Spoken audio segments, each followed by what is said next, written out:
live. Hello and welcome back to another, you goddamn right, I'll rate this movie higher than last week's movie, episode of the First Time Watchers podcast. Call interrupted. Is that it? That's all you got? All I got. Okay, my name is Tim Costa. I'm Mara de Silva. Wait, who am I? Oh, I'm Walter Vinci. All right. And joining us tonight, our semi-regular contributor, the man who likes to put all his close friends into a sensory deprivation chamber from Criterion Cast, Mark Herney. Welcome back to the show, Mark. Call reinitiated. Thanks for having me back. Excellent. Good to be here. Symmetry.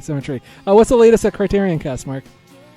Well, there's always a lot going on. My good friend Aaron West, Criterion Now, been ramping up some episodes there. He's covering the monthly announcements and news. He also did a special kaiju episode you guys might enjoy, since you just talked about King Kong versus Godzilla not too long ago.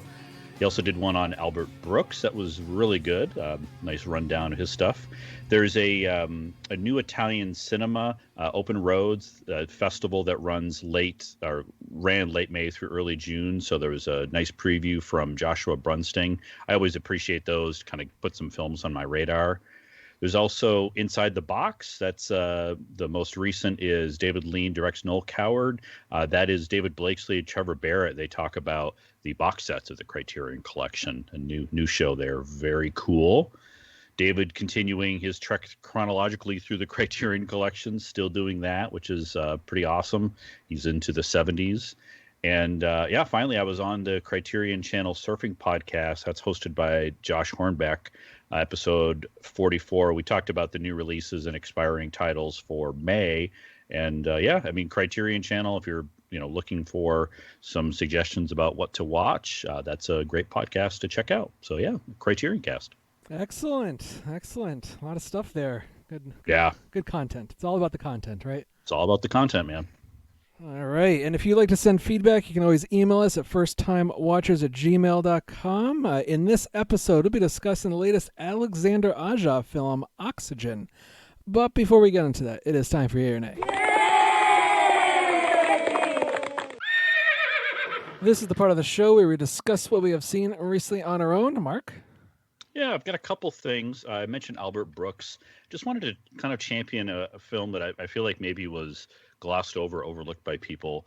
1996, which is his third to last film. He only directed a few. Of course, he stars in most of them. But late Albert Brooks marathon that I went on. 1996's Mother was this film. This one's, of course, co-written by him as well.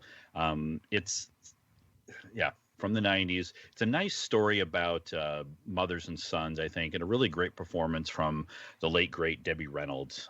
Makes for a good date film as well. So, it was on the Criterion Channel. You can get the DVD from your local library or maybe Netflix DVD if that's still a thing. That's pretty good yay for Mother from Albert Brooks. Nice. And the other film I wanted to mention is one I'd caught up with. This was another expiring title from the Criterion Channel, and I happened to catch it on a Strand releasing DVD, also through Interlibrary Loan. It is 2010's The Arbor. Have any of you seen this one? I think I have seen this one. Cleo Barnard, it's the first-time director. It's a mix of actors actually acting out interviews that she had performed. So you hear the actual people's voices, but actors acting out those voices, which is very interesting. And then some acting scenes from her most celebrated play called The Arbor. So this is now I'm forgetting who it's the playwright Andrea Dunbar. And she, I don't want to say too much about her. You'll learn a lot during the film, but it's a tough film, of course. I'm recommending it, so of course it's a difficult film. And it's about her life and her kids' life especially, and the influence of the men around them. So I thought it's very original, very unique, almost that mix of it is mostly a documentary, but you have some other elements in there that kind of extend the art, so to speak, make her art speak again. So I I thought it was pretty unique and amazing, although it is difficult. And like I said, strain releasing DVD, that's a yay. I did see that. I saw this about 2 Mm. years ago, and it was. I found it to be, I don't know, like a look into like I don't know, class structure and the nature of abuse. Yes. I don't think I came away It's handed down. with it as such, a downer as what you're making it out. But you're right. Unique is definitely a word to use. I think it took me about 20 minutes to get on its wavelength. Yeah. It's a good point. It really does take some time to just understand, and I didn't realize it was actually the voices during the interview of the actual people and how it was constructed, until after. So it's Right. very, very unique. Right. Is that it for you? That's it for me. All right. One thing for me actually, and it is a Criterion movie, and I didn't realize it until I put it on, and it's from 1969, and it is called My Night at Maud's. This is directed by Eric Romer, and stars a bunch of French people who you probably don't know. Now, I'm part of a film club, Mark. I don't know if you've known this or heard this, but I haven't. Every month, I'm on a Slack, and part of the Slack community is some people are members of a film club, and every month, somebody it's their turn to assign a movie for all of us to watch, and it was this Eric Romer film, a movie that otherwise I would never probably heard of, or would never have crossed my radar. And I don't know, I could have gone without seeing it. It was I guess, part of the French New Wave, as if 1969 is still within that time frame.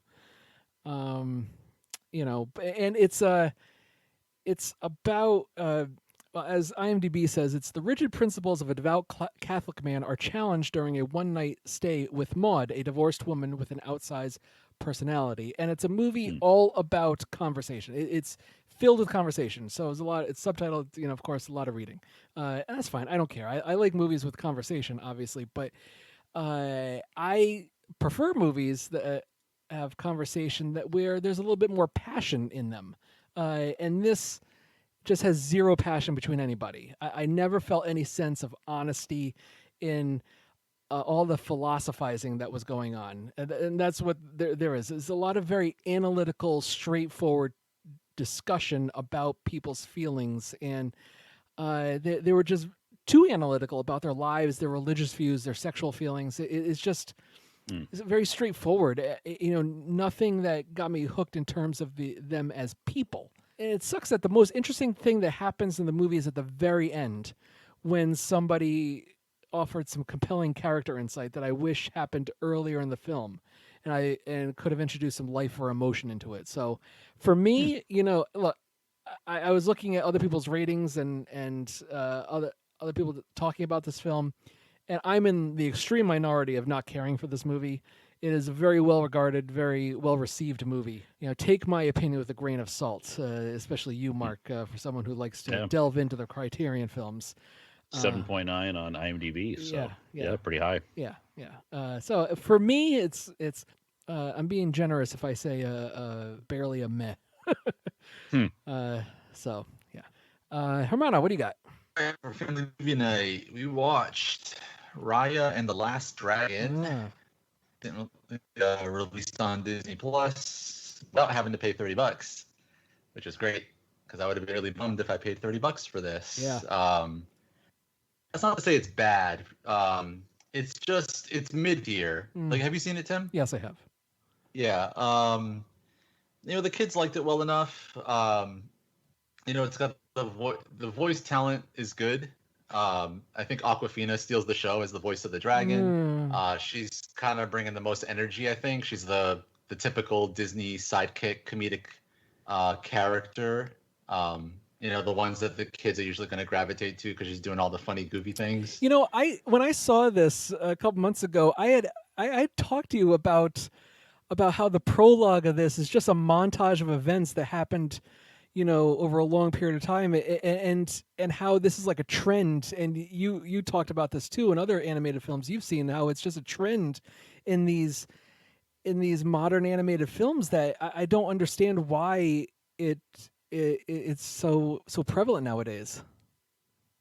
Yeah, I think that I'm gonna repeat what I think I said last time. Is it's like this really easy shorthand to bring you into like a world, Right. you know, to get you kind of acclimated to what's been going on in the world, and it's really kind of lazy to be honest. But I mean, I understand with like these run times that they're kind of forced to.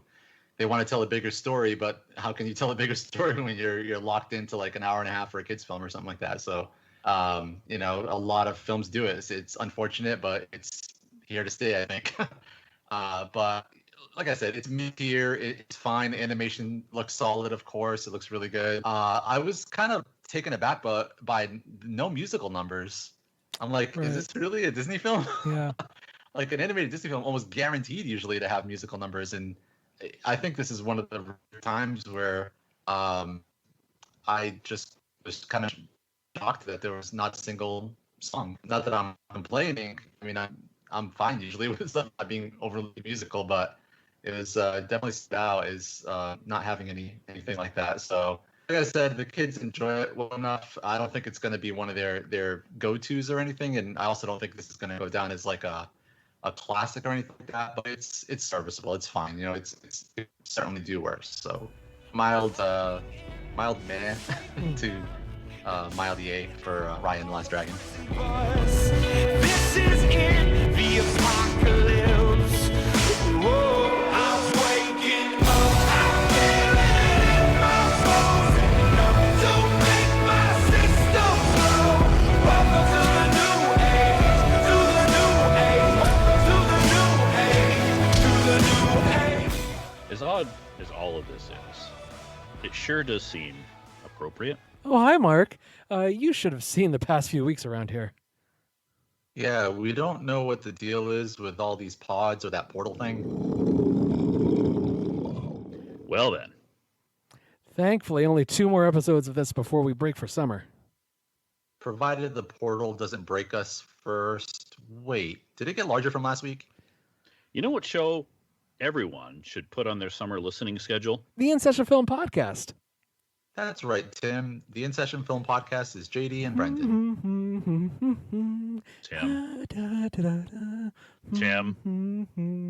Tim. Oh, sorry. Just humming about Brendan. Anyways, each week the In Session Film Podcast chooses a movie to review. Then creates a top 3 list based on what they just saw. This week, the In Session Film Podcast is reviewing the latest entry in the Conjuring series, The Devil Made Me Do It. And round out their Michael Mann retrospective with Black Hat.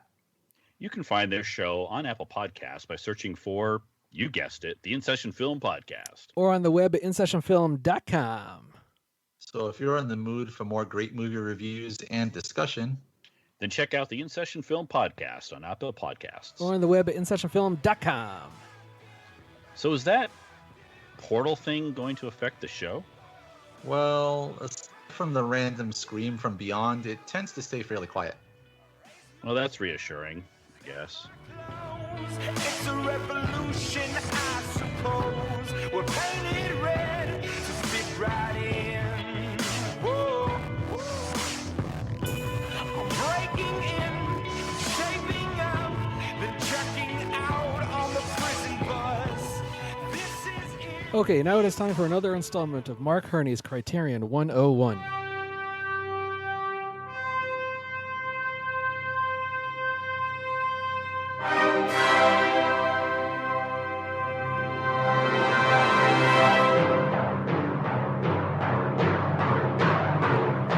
Oh, hi, Mark. This is where Mark indulges us with his extensive love and knowledge of the Criterion Collection. Mark, choke out my oxygen, baby. Choke it all out.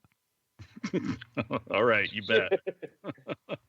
Well, gents, I'm joining you this week, and we're going to talk on Criterion just a little bit about some films that we are either upcoming or new releases, something that we've seen from Criterion or are excited about.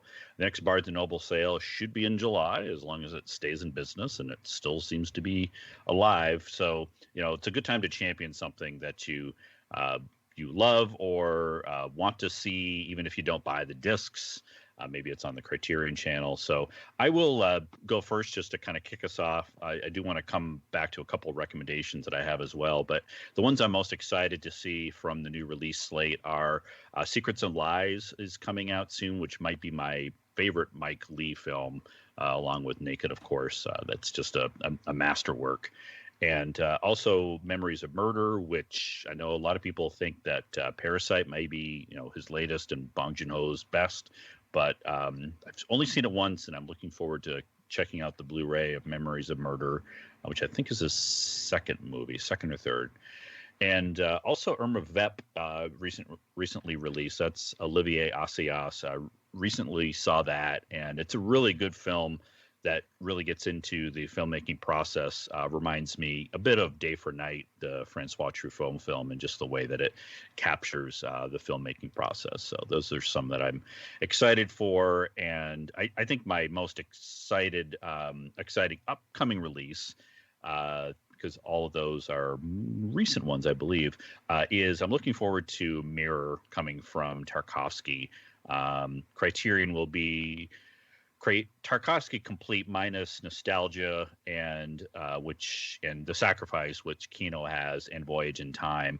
So those are the later Tarkovsky films, and Mirror is really the kind of last glaring omission within the collection. So that's coming soon. So I'm excited to see that. I fell asleep the first time, so I really need to revisit it. So. But yeah, I'll turn it over to you guys. Curious if you've seen a recent Criterion film or something you're excited for. How about you, Walter? All right. So as far as the upcoming things, I didn't see anything there that really tickled my fancy. But what did get released on March 23 certainly did, and that's The World of Wong Kar-wai.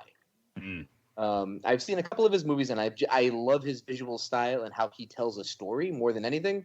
So I was happy to see that Chungking Express and In the Mood for Love are both in this set, as well a couple of movies that I haven't seen that I'm definitely going to get into, like 2046, which is supposedly a somewhat of a sequel to In the Mood for Love. So that got me interesting, because I really loved that film. And a couple of other pieces there. Plus, of course, it looks like it's got tons of goodies inside, and I'm all about the goodies. Got a little book that comes in, some cards.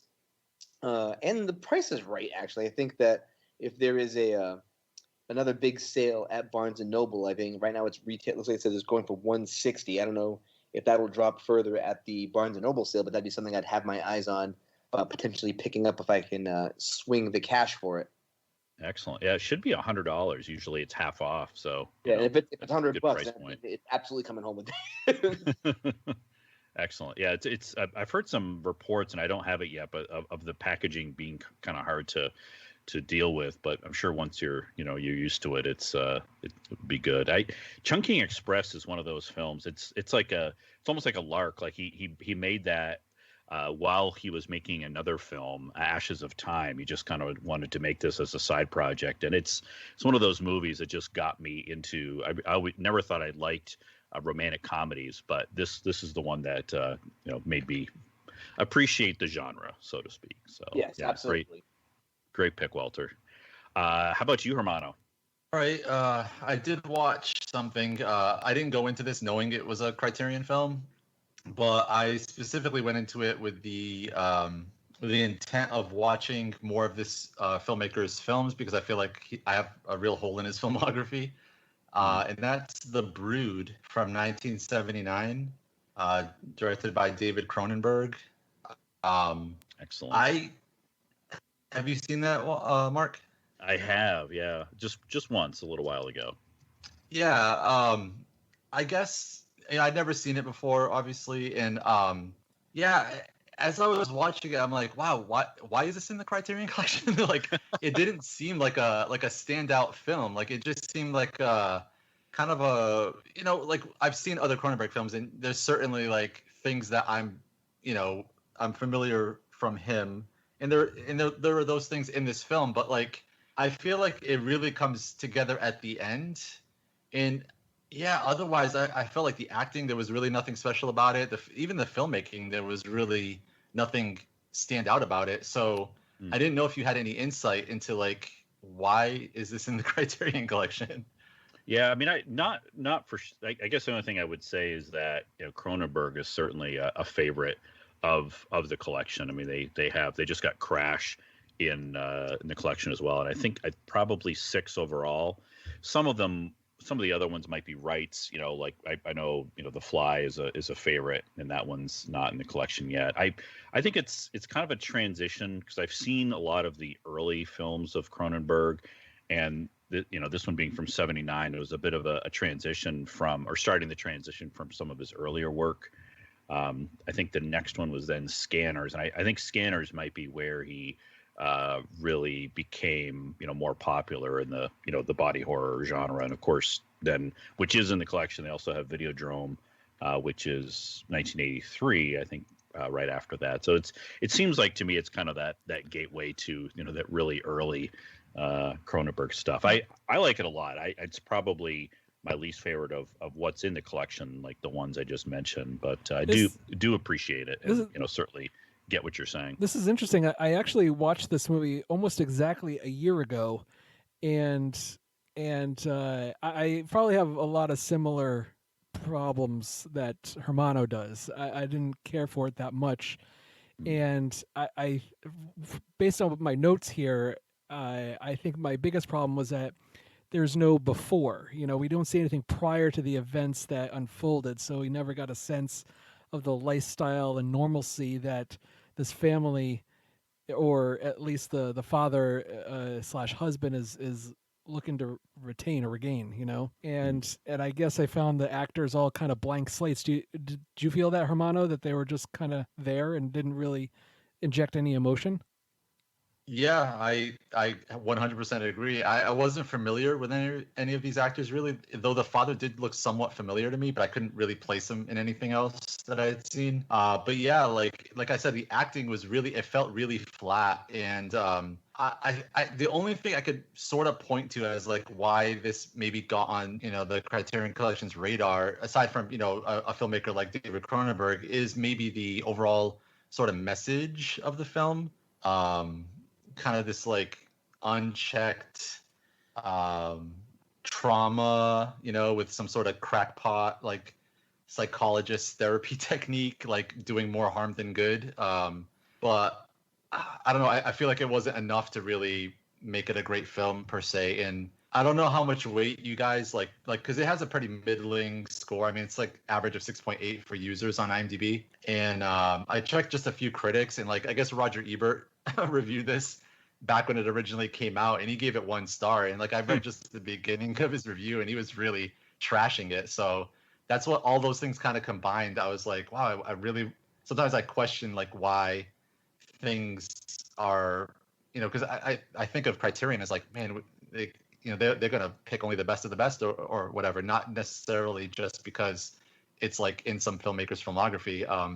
So yeah, I didn't know if I was missing something. Like there was some. I mean, I think there's there are a couple other things that go into it, because there's certainly someone at the channel or at the Criterion Collection champions a film like this deserves to be there, and it has a story to tell. So there might be something specific within the supplements as to why it's there. And sometimes I was thinking of a movie like Detour, which is just this 90-minute kind of a B movie, but just like follows the template to the letter of film noir. I rewatched that, and I really fell in love with it the second time. And it's just sometimes it's not necessarily the best of the best. It is a film that has some kind of importance to them, or even is just they can get the rights to it. If it's a movie that someone champions and they feel is part of maybe a forgotten film from a filmmaker as well. So that's why I say I think like this one, there's some of the earlier Cronenberg. This is early late 70s. So I think it's kind of a gateway to what many people think of as the body horror films of Cronenberg in the early to mid 80s, which this came after Rabid and Shivers, which I like a lot as well. They're both very low budget, and the acting is suspect, but they're a lot of fun. So I don't know. That's probably, again, where it comes in. I'm glad you saw it. I know you didn't appreciate it, but it's certainly an interesting curiosity. How about you, Tim? What did you watch recently or want to champion? Both I watched recently, and Will Champion is a recent release that came out a couple of weeks ago, and that is from 1982, directed by Amy Heckerling, Fast Times at Ridgemont High. My introduction to this film was on USA's Up All Night with Rhonda Shear in the 90s during a Christmas special. A Christmas special, by the way, which was a double feature of Fast Times and The World According to Garp, which is also a recent Blu-ray purchase of mine, and from my memory, a great film. Love that. And so this Christmas special is when they played good movies instead of their typical heavily edited softcore fare.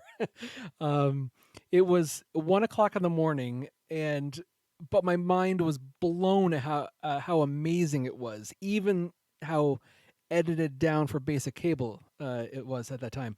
Over the years, I've rewatched this a handful of times, and I've always really appreciated it. And this viewing made me realize just how economical it is. It's barely over an hour and 20 minutes. I'd probably right at 80 minutes or something like that. And Heckerling constantly presents interesting people doing and saying interesting things in every single scene with zero fat on this movie. Every moment it progresses these characters and their arcs, no matter how typical it is for the genre, because this movie basically created the mold for the teen sex comedy. And I think Amy Heckerling does a masterful job at balancing the boys and girls point of views, and also kind of slyly inserts a specifically female tongue-in-cheek attitude. There's this moment where Stacy, played by Jennifer Jason Leigh, and Damone, played by Rick Romanus, I think Romanus is the last name. After their sex scene, where Stacy and her friend Linda, played by Phoebe Cates, are discussing how long a man should last in bed, but at the same time they're having this conversation, they're slicing a huge salami from either end. And I think it's really a wonderfully subversive moment, and really funny. This movie just rocks. It's timeless. It's fantastic. It's great. There's so many characters and scenes in here which have kind of entered the zeitgeist, especially Sean Penn's Spicoli, and his interactions with Mr. Hand. This movie is just amazing. What's included on this as a special feature is the edited version for television, which, in my subsequent viewings, when I had seen it, I was like, why are there scenes in here that I don't remember or different? Because the first time I saw it, there are different scenes, alternate scenes that were played in place of the more explicit scenes. It's a really cool that Criterion was able to put this in. I haven't watched it yet, but I'm really anxious to go for it. And it's even longer. It's 95 minutes long. So I'll be really curious to compare the two. Yeah, it's interesting that the edited one is longer, or the television version. Right, so interesting. Cool, great pick. I just wanted to champion a couple more as well. These are recent releases, recent watches for me that I had just been on my list for a while. There's a film called Kanoa, A Shameful Memory. This is from 1976. It is on the channel. It is on Criterion Disc. It's from a director, Philippe Cazelles. It's a real interesting mix of documentary, live action, and breaking of the fourth wall. There's horror. The cinematography is really top notch, the type of cinematography I've never seen before. And it features just one of the greatest film shots I've ever seen. It just gobsmacked me seeing it. It's so unique. It's about a group of film students in a small town during a hiking expedition, and one of the local priests accused them of being communist agitators. And so there's I don't really want to explain more than that, just that it's based on true facts that occurred in that town of Kanoa in 1968.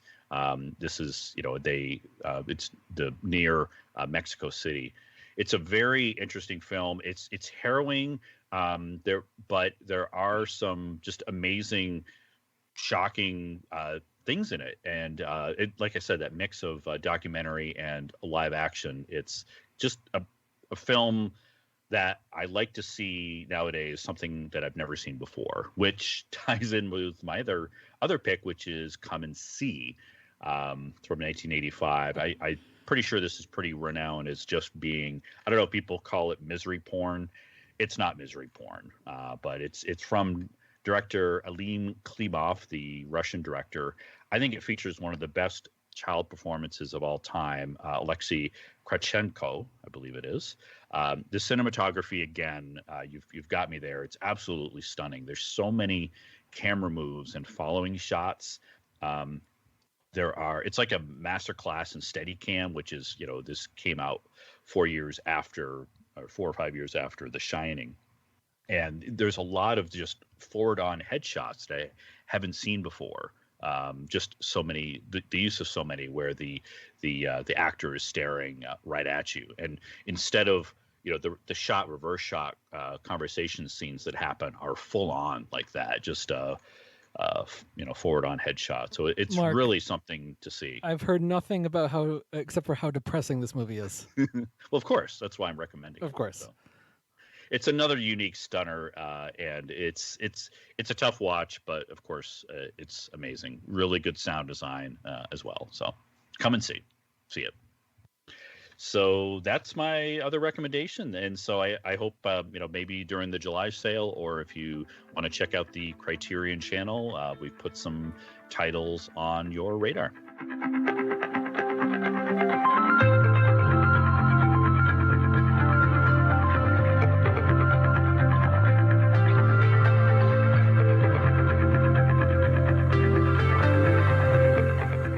Brings the popcorn.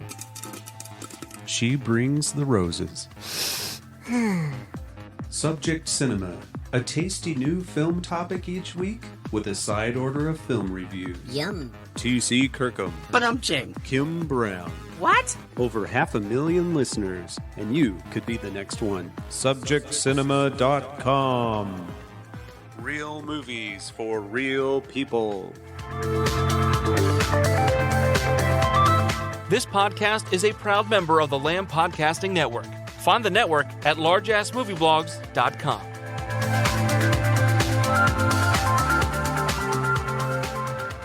Okay, let's talk about Oxygen.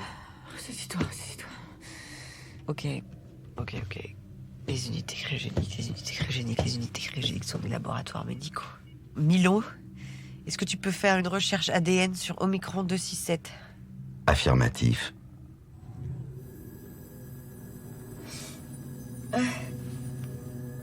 Analyse ADN effectuée. Cherche une correspondance génétique. Une correspondance trouvée. The plot: a woman wakes in a cryogenic chamber with no recollection of how she got there. As she's running out of oxygen, she must rebuild her memory to find a way out of her nightmare. The director, Alexandre Aja. The actor, Melanie Laurent. That's all you need to know. Mark, what did you think of Alexandre Aja's Oxygen? So, this might be the best and worst COVID movie ever. I mean, I've heard that a lot, but, truly, it's about being stuck by yourself in a confined space. So, that's what we did over the last year and a half. And apparently, I don't know exactly if this is true, but I think I'd heard the idea actually came about, and this film was made during COVID. So maybe it is, in fact, inspired and not just,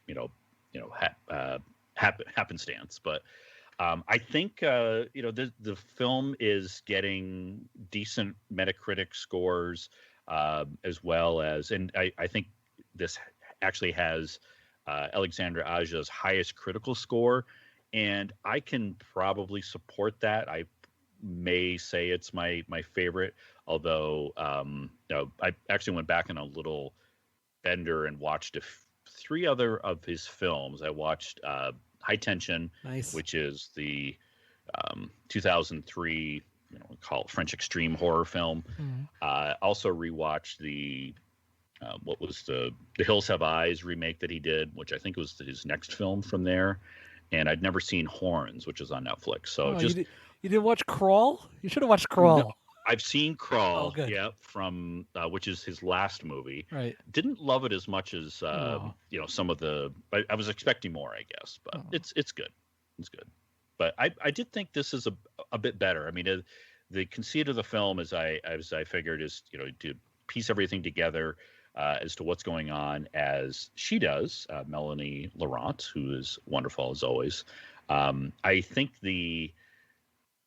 for me, a film is at its best when it's asking existential questions. I know I've used that word many times on the podcast before, and so when you start asking those questions, that's when I'm hooked. And it did take a little while to kind of get into the sci-fi part of it, but to me, sci-fi is the genre that asks those questions the best, and so I was certainly invested. I wasn't quite sure of Laurent's performance, especially early on. I felt it was a bit up and down. You have those, moments of calm with those moments of hysterics, but in the end, overall, I think I was impressed, and I think I like the fact that this was made by a French director, and it's actually a French, U.S. co-production, because going in, if it was just a U.S. production, you may have thought, for sure, well, of course, this is going to end positively. And being a French film,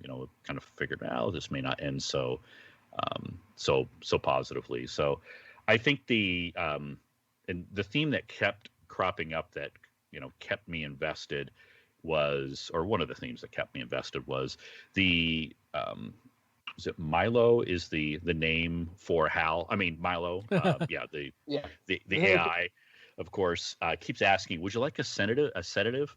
Which I think is a bit of a comment on our current drug culture. You've got this cold, unfeeling voice asking, constantly if you want a sedative. And, I was thinking about it watching this movie. Watching this movie for me is a sedative. It's kind of the end of the day. All the things have happened, work, family, and it's kind of that cooling off period, the final thing that I'm doing in my day to watch a film. So, film is the drug. So, yeah, I think overall I'm, at least mildly positive and would certainly recommend it to people within the sci-fi genre. It's kind of, to me, horror and sci-fi are hard to do well. I think this does it well enough. And I could see even recommending it to some folks outside of the sci-fi genre. It's short enough, and I think would keep their interest. Hermano, what did you think of Oxygen? Yeah, I think I'm gonna be right there with Mark. I enjoyed it overall for what it is. I mean, single location, can't help compare it to Buried, starring Ryan Reynolds. Very similar. Both films have very similar flows to them, and scenes, revolving around conversations with people that are on the other line of a telephone call or whatnot. I liked the Milo as an AI. I liked it visually, as well as I guess the thing I thought was kind of funny is when she's talking to Milo, it's almost like she has to explain things to it like a child. Like it's not quite understanding what she's trying to say or what she wants, what sort of information she wants. And I remember get a little chuckle out of that because I was like, oh, she has to be very clinical with it, like be very specific and just can't sort of assume that it's going to understand what she wants or whatnot. I have some questions, I guess, that may revolve around spoilers, so I'll save those. But I was a little confused about, I guess, Melanie Laurent's sort of backstory and why things didn't quite align without getting too spoilerific. So I really feel like a lot of my questions revolve around that aspect of the film. But like I said, as far as the film goes, I think, from A to B to C, I thought it was pretty well done. I mean, considering it's an hour and a half, it doesn't overstay its welcome. It's tense. There are moments there where I was like, oh wow, what would I do in this situation? Trying to figure out this whole amnesia aspect to the film, like not knowing how you got there, not really fully understanding your environment and how you're going to sort of dig yourself out of this hole. So I thought I handled all that stuff well. And as far as like Alexander Aja as a filmmaker, like I've enjoyed his films for the most part. I think he squeezes like the most out of things, like films that I feel like I've seen before, but he does enough new or different that I think he usually comes out more positively with me. Like I liked High Tension a lot as like a horror film. The Hills Have Eyes remake, I think he improved on the original. I watched Mirrors with Kiefer Sutherland. I remember enjoying that. After not hearing much about it, it was a random watch, and I was like, oh, you know what, that was better than, how come I'm not hearing about this film? I thought that was pretty good. And then Crawl, of course, I saw recently, and again, I'd been hearing mostly good things. I wasn't sure if I was going to feel the same way, but I did come away feeling like, yeah, that was better than I thought it was going to be. So I think he has a knack for these types of things. Like I've seen Buried before. I feel like this film is very similar, just kind of more of a sci-fi angle to it, obviously. But I think he did enough to make me not just completely call it like a carbon copy of Buried. So yeah, overall, I enjoyed it. While you like single location movies, how did this turn out for you? I do, and I'm going to try to avoid spoilers in my initial assessment because when this movie kicks in, I'm like, okay, here we go. We're in a single location movie, and I was like, okay, so how is she going to interact with something else? Because you need, in a single location movie, you need to have a point of interaction in order to move the story along. In Phone Booth, you have the voice on the phone. In Buried, you've got Ryan Reynolds talking to other people on the BlackBerry that he's got. In Lifeboat, they have one another. And so at first, like going in, it's like, well, who's she going to communicate with? Like, how is this going to talk? And I'm like, okay.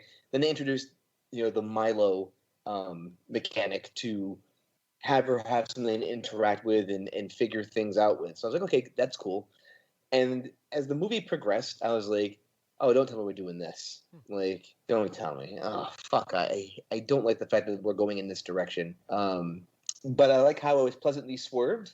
That they read the playbook in my head as to what I don't like in a single location movie or in a movie like this. And then they said, oh, we're not going to do that then. Like, if he doesn't like it, we're not going to do that. Because this movie went from like, okay, I'm into it, to I'm really going to hate this movie at the end, to like, nope, that was good. That was actually pretty solid. And I should have faith in Alexander because the movies that I've seen of his, I've really enjoyed all of them. High Tension, Hills Have Eyes, Mirror. I did not get to see Horns, but Crawl was awesome. So I should have a little bit more trust in that I enjoy. He's also going to be doing Space Adventure Cobra, which I can't wait for because I love that comic and I can't wait to see how they're going to freaking do it. So overall, I was very much entertained by this. I liked the puzzle and how it all, fits in. I also like the fact that you have a character that's in a position that is potentially always in peril from what the Milo system perceives to be the priority, because it's going to think in terms of pure logic as it does throughout the movie, and it stays consistent. It never changes.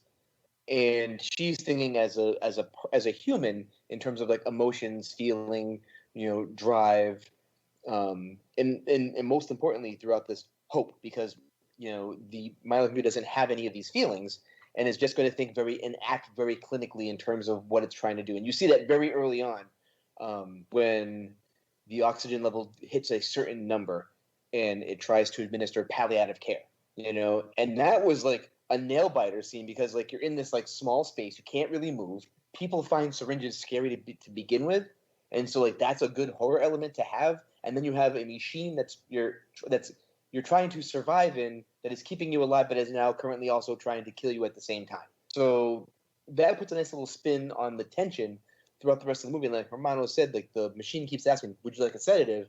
You never know if the machine is thinking trickily, like is it an AI that's trying to do what it perceives to be the logical next step, for this character, or is it actually being genuine? You know what I mean, is it just like, okay, well, if A then B, or is it like I need to get this human into this particular state, so I'm gonna try to go from like A to C to B. You know what I mean? But overall, we'll get into spoilers. I'll probably talk a bit more about it, but I definitely dug how this movie played out. I'm with most of you guys there too. I enjoyed this this film. Thought it was pretty solid. I thought it did a good job of showcasing Melanie Laurent's abilities. I kind of agree. Where kind of the first bit of the movie, I'm not so sure about her performance, but as it went on, I certainly grabbed onto it. I thought she was pretty good. And then, I think Aja made the most out of the space essentially. With his filmmaking. And I like the look of the film too. I don't think it ever goes overboard with the technology, and I like how it keeps the color palette clean and crisp. And as far as the mystery, I think it's slightly predictable, but there's definitely enough twists and turns that had me, surprised enough.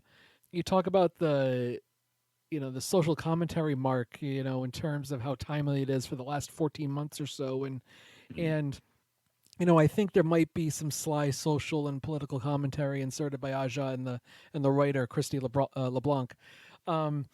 You mention how the Milo character, I guess the Milo AI is, it's a male voice, and I find it interesting that it's the decision to make Milo a male voice and interacting with a woman, and on several occasions asking, noting that she is in other terms getting hysterical, and I find it, I don't know, is Aja and LeBlanc saying something about online culture in terms of interacting with someone via screen, and seeing, oh, we have a hysterical woman, why don't I ask her to calm down? Are you being hysterical? Do you need to calm down? Have the sedative, and I don't know. I think there's something there. I do find it interesting, as you said, Mark, about the confines and making it an allegory, I guess, for the COVID life, if you will.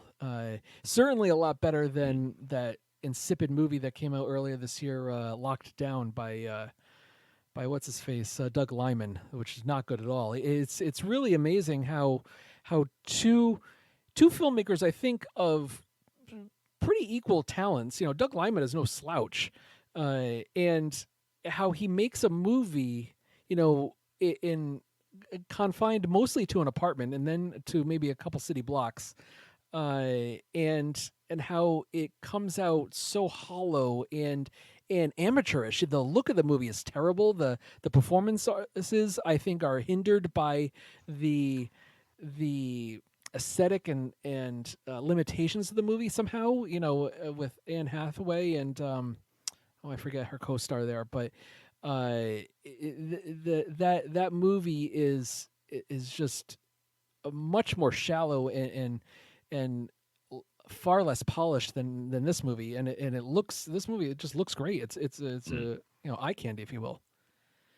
Yeah, I agree. I liked you were talking about Milo and your the interaction with a woman. I was thinking about the same thing. When you think about it's hard not to compare it to 2001. Especially with a character like Milo, and really almost any science fiction movie. Which we little plug, didn't we talk about that in episode 300? I think it was 2001: A Space Odyssey. Yes, episode 300. But yeah, I mean, it's one of the themes I kind of noted is that I like how it's like a puzzle, and she has to ask the right questions of Milo to really get to the key, and the also the people that are calling in. Or that she calls. There's that puzzle, and it makes me think about if we, and you also mentioned the social media.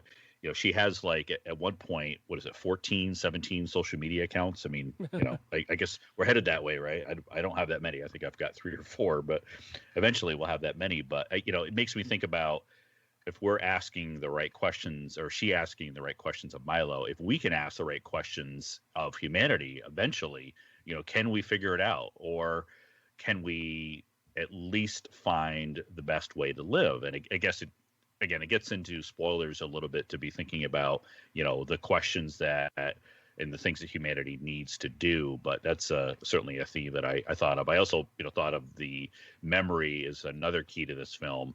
And, of course, what makes us human, which, I think gets into almost every movie, especially science fiction. But yeah, those are there's enough to kind of chew on here to make it a good grade, I think.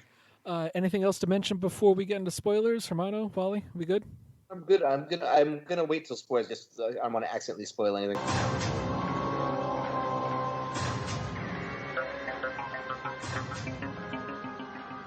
All right, Hermano, what were some of the questions that you had that were going to venture into spoiler territory? Okay. I'm going to frame it this way. So just to go on a little bit of a tangent, there was this sort of mini plot line in Invincible. Wally might be familiar with it, where there are clones in that series. And there's this sort of idea in the show where the clones argue over who is the original, and how would you be able to identify who the initial original was, since they both share the exact same memories and sense of self, that there's this constant like bickering back and forth. Is like, it's supposed to be played for comedic effect, but there's another aspect where another character has his mind transferred to a new body, and in that case it's much more obvious which one is the original because they look different. But in this film, like, when the thing that confused me the most is that once you realize, all right, she's a clone, that's why her memory's foggy, that's why she can't remember how she got there, she was already in cryosleep or whatever, when she was put in there, or she grew up or something in there. Like, I didn't fully understand, so I was kind of looking to maybe see if you guys had a better grasp of where the film went. But my understanding was that, they want to repopulate or populate some new planet for whatever reason. They made a bunch of clones.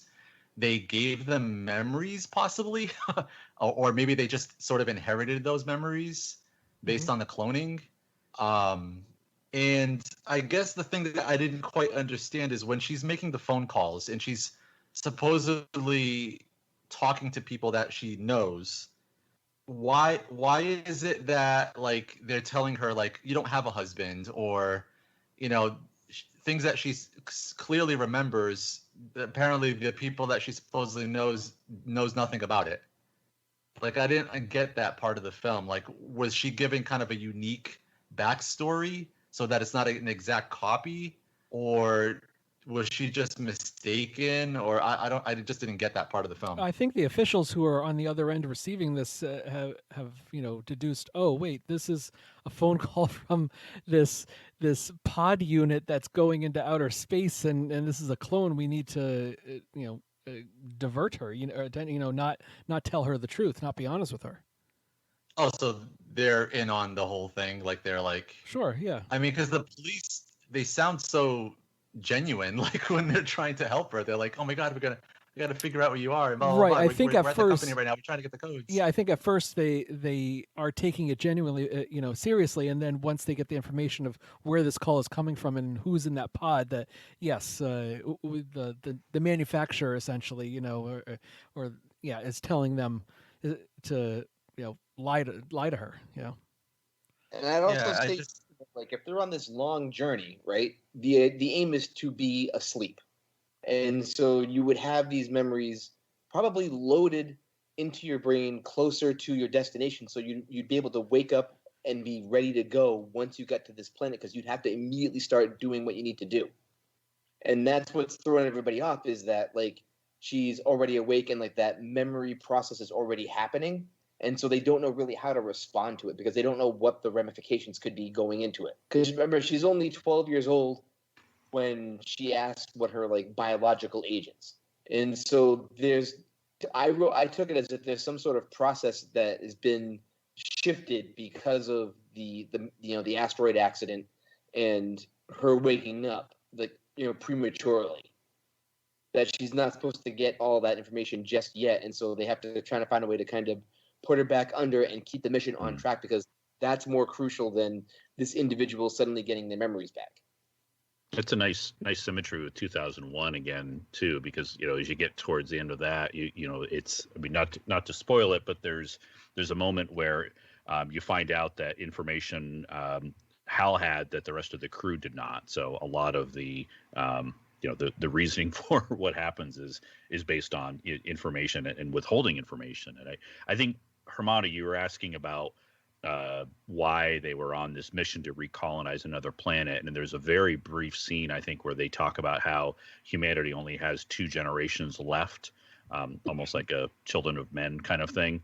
So I think that's why they're undertaking this mission, is to seed other planets and bring about the continuation of the species. Yeah, I'm not sure about the tag at the end of this movie, if that was completely necessary. Also, I guess it could be interpreted, is this really happening? Is this a vision of what happened in the future, or is this a dream, part of her wish fulfillment, if you will, in a dream? How did you interpret that, Hermano? Yeah, I kind of thought of that exactly the way you just stated it. Like, I thought, like, hey, she is going right to sleep as the film sort of ends, and then there's like this additional scene. And I don't know. I guess it felt more like a hopeful ending. She finally overcame all these obstacles. You sense that she's probably going to make it in the end, and then clearly it looks like they're on a different planet based on the skyline and stuff. So. Yeah, I guess I hold on to the idea that it probably all worked out in the end. Any other things to mention before we get into grades? I think she's dreaming, dude. She went to go back to sleep, and that's what she's thinking of. Her and her husband on this other planet. Yeah. She's dreaming of the future. Yeah. Because the last thing you see is her being put back under, getting zipped back up, and they're on the other planet. There's no way they made it in that time, so she's dreaming.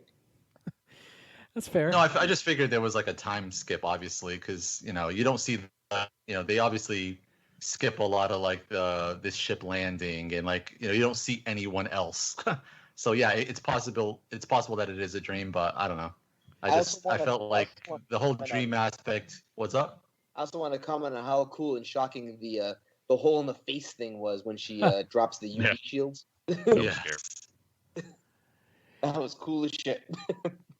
I think I think there was a knock on the film that I did have. I mean, early on, I was afraid that it was going to turn out to be something like The Cube or Dark City, some kind of experiment. I'm glad it wasn't there. I did, though, think there's this point where they explain too much, and they, of course, I know we always say this in reviewing movies, not trusting the audience, where she says we have to. I feel like they've explained the whole clone thing very well visually and through some other dialogue scenes, but she has to say I am you in a box. I don't like when a character actually has to say something that you as the audience already knows. I know this information, and I care more about what you're going to do with it rather than you explaining that you understand that you're a clone. And the other thing that kind of stuck out to me, and this is a bit of a Star Trek 101 thing, that very late in the film, she finally figures out the diverting of oxygen from the other units because they don't need it anymore. And you kind of, I figured that out at the time when you see the ship and you see that there's other units there. So I thought that they may have come up with that a little bit sooner. So if you've watched Star Trek, you've got a divert power from other sources, and they do cover that some too. There's a couple scenes where they are showing what are the non-essential processors in the unit. So some nice symmetry, just a couple of knocks there. Yeah, but Milo says they're all essential, lady. Come on. Yes. All right, let's get into grades, Mark. Well, as you guys know, I mentioned 2001, and that's number one for me, is a depiction of not only human ingenuity and the folly of all conscious entities, really, but also what a higher intelligence could potentially create and what that intelligence could create in the end. The in Oxygen, I think it's recognizing a flaw, the end of the human race, and how we can ensure the survival of ourselves. And I like the shot of the ship, and its purpose is awe-inspiring. I think in some ways, it looks great. The CG at times kind of takes me out of the film a bit, but that is an awe-inspiring shot. I think my initial grade for this is a B. I could go as high as a B plus, or maybe down to a B minus, but I think it's just a solid B film. It's hard to do sci-fi well, and this is one of the better entries that I've seen for a while. I will go as high as a B plus. I think it is a solid film. I think it's very entertaining, and I think it gets the most out of what it's doing there. Elevated, of course, by once again Aja and Laurent. Wally.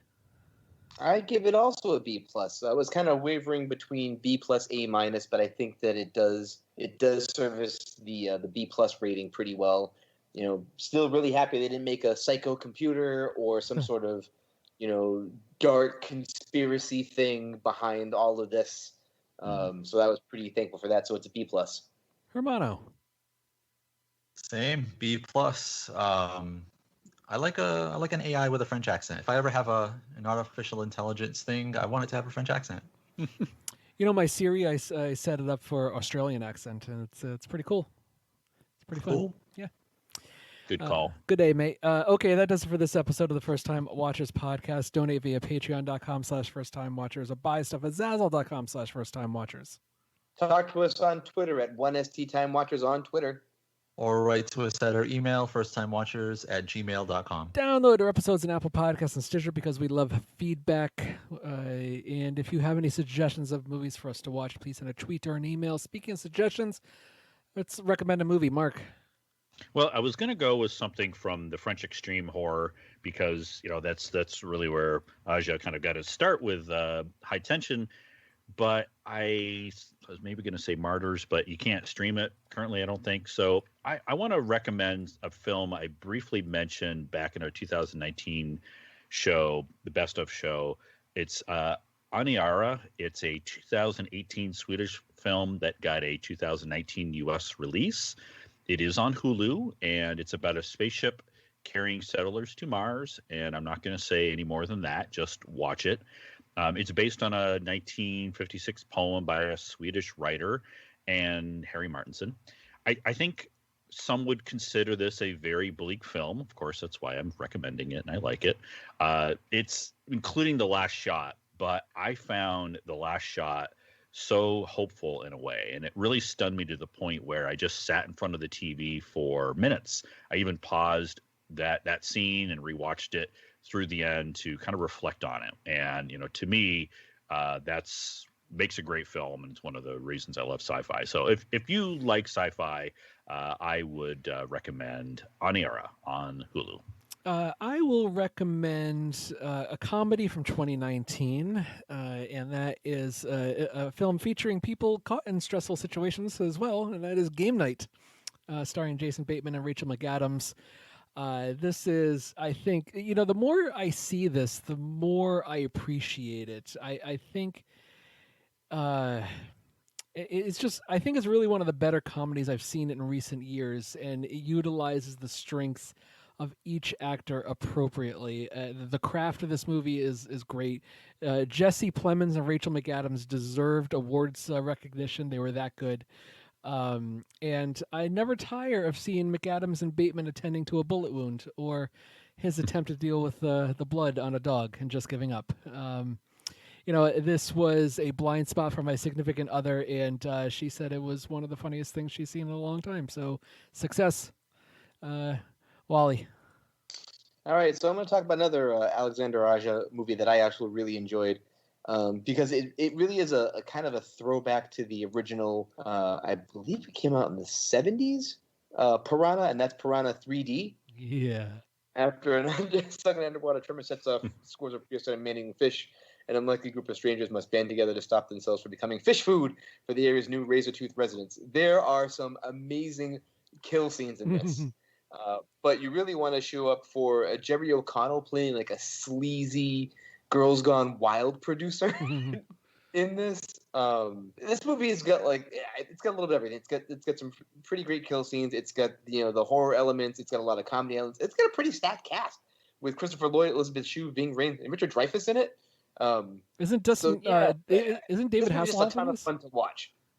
David Hasselhoff is in this, right? Is he in this? I forget if he's in this or not. Or the I haven't second seen it in one. a while, but I remember just really loving its throwback nature and it's just like exploitation, style that it was made in. So I can't recommend this enough. It's got a 5.4 rating on IMDb, unjustly so. Agreed. Hermano, what do you got? All right, I'm going to recommend another single location film that does probably even more with a really simple premise from 2013, Locke. Ivan Locke, a dedicated family man and successful construction manager, receives a phone call on the eve of the biggest challenge of his career that sets in motion a series of events that threaten his carefully cultivated existence. Directed by Stephen Knight, starring Tom Hardy, voice work from Olivia Colman, Ruth Wilson. Going into this, I wasn't sure what to expect. I had heard it was basically Tom Hardy driving in a car, but it's really well done. I mean, it's all done over phone call with various people, from his construction workers to his wife, I believe, and I guess his mistress or whatever.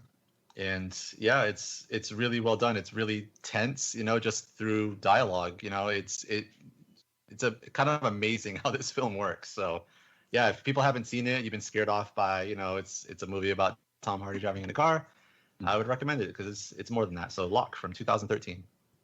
Mark, thank you so much for joining us.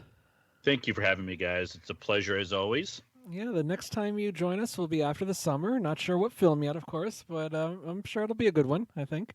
We'll look forward to it. I'll be here. Yeah, where can people find you online? The interwebs, check out Criterion Cast. I pop up on there from time to time on podcasts, and you can find me on Twitter and Letterboxd. The last name is Hurne. All right, stay tuned for our next episode. Second Time Watchers is back. We'll be discussing a film from Wally's childhood, The Muppets Take Manhattan. Can't wait. That's the First Time Watchers podcast because we like to watch.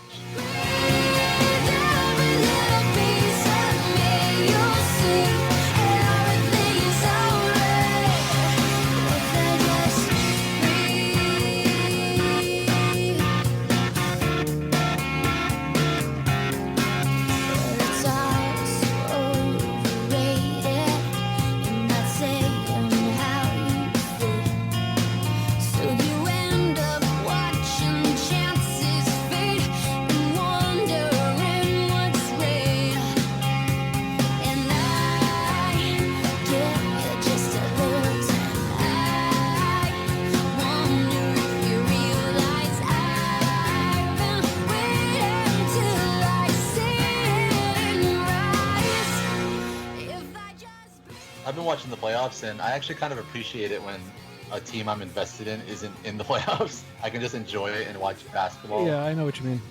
Not feel like all stressed out or rooting for anything. Really, I really don't care who wins in any of these games, so I'm just kind of enjoying watching basketball.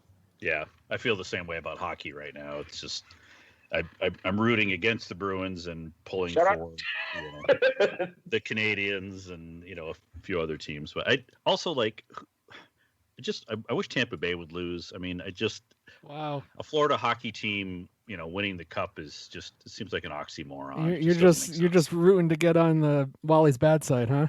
Uh-oh. We can't agree on all sports, I guess, Walter. We cannot, because I really would like to see Bruins versus Tampa. Mm.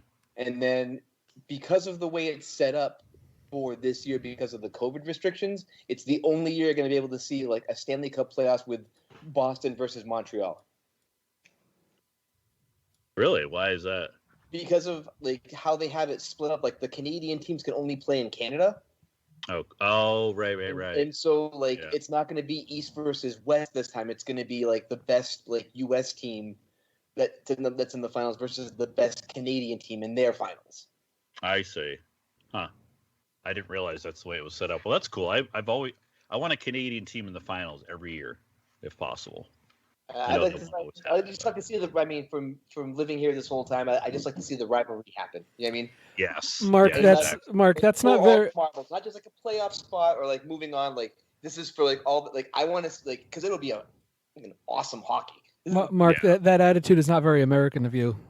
Not I know. American. No, I don't I like don't care. that. Hey, it's a Canadian sport. The- so, the- you know, they- This is an America first podcast. You need to go elsewhere. Okay. All right. Fair. Fine. Should I drop off now? Goodbye.